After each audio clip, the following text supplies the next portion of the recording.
स्वयं भगवान शिव ने बताया है, कर्म के ये 6 सिद्धांत, इनके अनुसरण से नहीं आएगा जीवन में कोई दुख।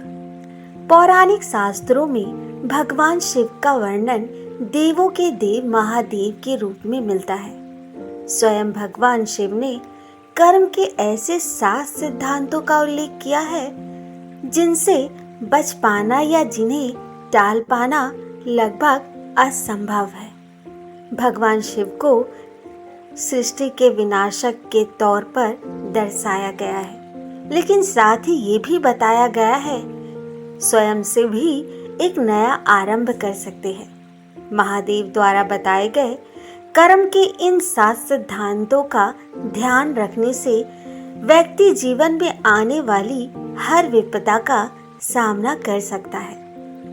क्यों नहीं देना चाहिए झूठ का साथ? इंसान पूरी जिंदगी ये सोचकर झूठ, कपट और धोखेबाजी का साथ देता है कि इससे कभी कोई हानि नहीं होगी, लेकिन भगवान शिव ने खुद कहा है कि अंत में इन सभी कर्मों की भरपाई करनी पड़ती है। झूठ और कपट के साथ केवल छोटी मोटी लड़ाई ही जीता जा सकता है, लेकिन जीवन के बड़े युद्ध जीतने के लिए सत्य ही काम आता है।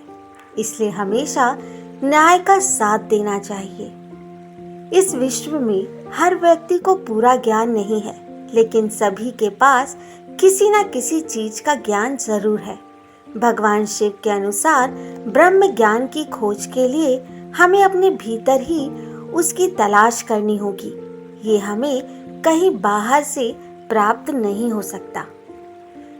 भगवान शिव ने अपने कर्म के सिद्धांत में इस बात का वर्णन किया है कि यदि किसी व्यक्ति की खुशियां भौतिक पदार्थ से जुड़ी है तो वह खुशी उस व्यक्ति के लिए एक भ्रम है, क्योंकि वह वस्तु नश्वर है जिसका अंत होना निश्चित है। इसलिए व्यक्ति को भौतिक आकर्षण से बचकर रहना चाहिए।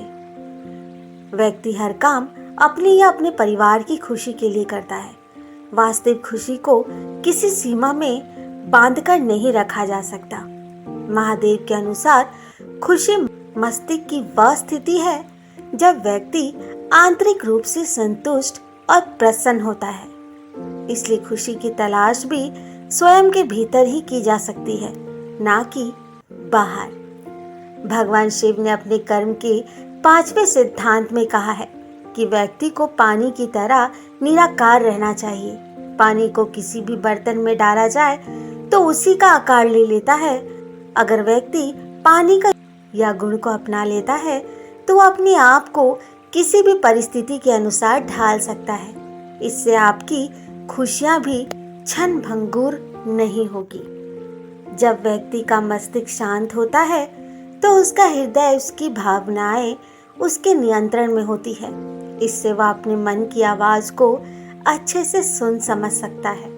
जब व्यक्ति की इंद्रियां वश में रहेगी तभी वह उसका अपने अनुसार प्रयोग कर पाएगा।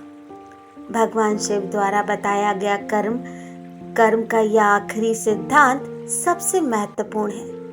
मनुष्य जीवन का वास्तविक उद्देश्य उसी परम सत्ता में विलीन हो जाना है जहां से उसकी उत्पत्ति हुई है, अर्थात ईश्वर में। यह तभी संभव है जब सभी सिद्धांतों का जीवन में अनुसरण किया जाएगा। महाग्रंथों से संग्रहित कर ये जानकारी आप तक पहुंचाई गई है। हमारा उद्देश्य महज सूचना पहुंचाना है। दोस्तों, हमारी जानकारी आपको कैसी लगती है कमेंट द्वारा जरूर बताएं। और हाँ, मेरे चैनल को लाइक, शेयर, सब्सक्राइब करना ना भूलें। धन्यवाद।